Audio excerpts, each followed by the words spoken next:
ایک طاقتور حکمراں جب کمزور سیاسی حقیقتوں کے ساتھ سمجھوتا کر لیتا ہے تو اس کی پالیسیاں بولنے لگتی ہیں۔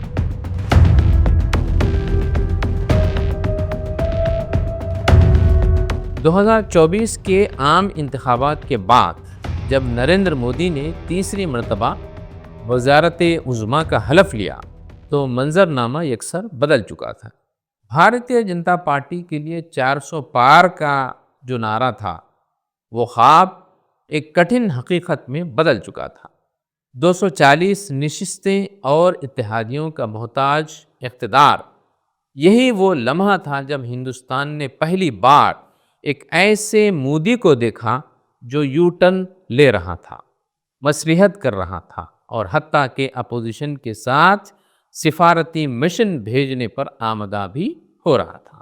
اس ایک سال میں کئی پالیسی محاذوں پر حیران کن تبدیلیاں دیکھنے میں آئی ہیں، لیکن جس پہلو نے سب سے زیادہ سوالات کو جنم دیا وہ مسلمانوں سے متعلق حکومت کی قانون سازی اور اس کی پالیسیوں کی تبدیلی ہے، جنہیں کئی ماہرین نرم قوم پرستی کا نیا چہرہ قرار دے رہے ہیں۔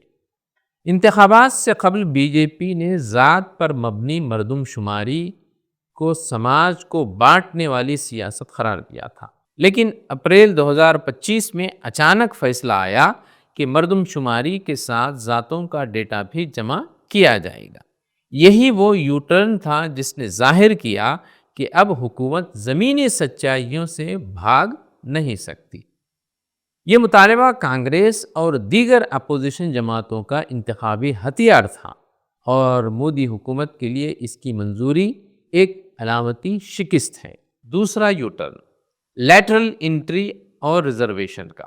سرکاری عہدوں پر براہ راست بھرتی یعنی لیٹرل انٹری کی تجویز پر جیسے ہی نوٹیفیکیشن جاری ہوا، اپوزیشن تو ایک طرف، خود این ڈی اے کے اندر بھی ہنگامہ کھڑا ہو گیا۔ چراغ پاسوان جیسے حلیفوں نے صاف الفاظ میں کہا کہ ریزرویشن کے بغیر کوئی بات قابل قبول نہیں ہے۔ مودی حکومت جسے پہلے صرف میرٹ اور کارکردگی کی بنیاد پر فیصلوں کا قائل سمجھا جاتا تھا، اب سماجی توازن کے بیانیے کو اپناتے نظر آئی۔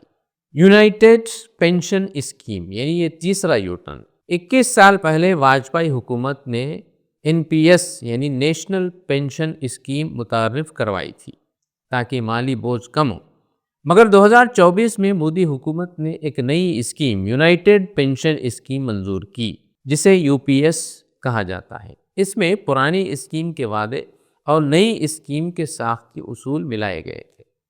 یہ فیصلہ بنیادی طور پر اپوزیشن کی مہم اور ریاستوں کی بحالی او پی ایس کی سطح پر اس کے رد عمل میں کیا گیا۔ سوال یہ ہے کہ کیا یہ فلاحی قدم ہے یا سیاسی مفاد میں اصولوں کی قربانی ہے؟ اس کو سوچنا ہے۔ چوتھا یو ٹرن، بین الاقوامی محاذ پر سفارتی کوششوں کے لیے اپوزیشن کو بھی اس میں شامل کیا گیا۔ پلوامہ کے بعد جب بھارت نے بالاکوٹ میں کارروائی کی تھی تو پورا بیانیہ مودی بمقابلے دنیا یعنی ریسٹ آف دی ورلڈ پر مبنی تھا، لیکن آپریشن سندور کے بعد حکومت نے پہلی بار اپوزیشن اور اتحادی جماعتوں کو عالمی مشن پر ساتھ بھیجا۔ دہشت گردی کے خلاف قومی موقف رکھنے کے لیے ان وفود کو بھیجا گیا۔ یہ قدم شاید غیر معمولی نہ لگے، مگر مودی حکومت کی پچھلی روش کو دیکھیں تو یہ قدم سیاسی شفا کا مظہر نظر آتی ہے، یا شاید مجبوری کا اقرار بھی ہو۔ 2024 کے دوسرے نصف میں ایک نیا تنازعہ سر اٹھاتا ہے، وقف ترمیم بل کی صورت میں۔ مودی حکومت نے اس قانون کو ایک انتظامی اصلاح کے طور پر پیش کیا، مگر مسلم حلقوں اور اپوزیشن نے اسے اقلیتوں کی مذہبی املاک پر حملہ قرار دیا۔ بل کو مشترکہ پارلیمانی کمیٹی کے سپرد کرنا اس بات کا اعتراف تھا کہ حکومت کے لیے اسے زبردستی منظور کرانا ممکن نہیں۔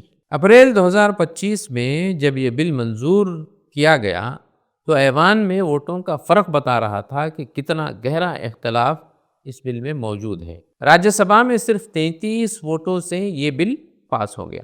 یہ بل چاہے قانونی حیثیت رکھتا ہو یا نہ، مسلمانوں کے اندر ایک بار پھر یہ احساس پیدا کر گیا کہ ان کی مذہبی شناخت اور ادارے حکومت کی نظروں میں مشکوک ہیں۔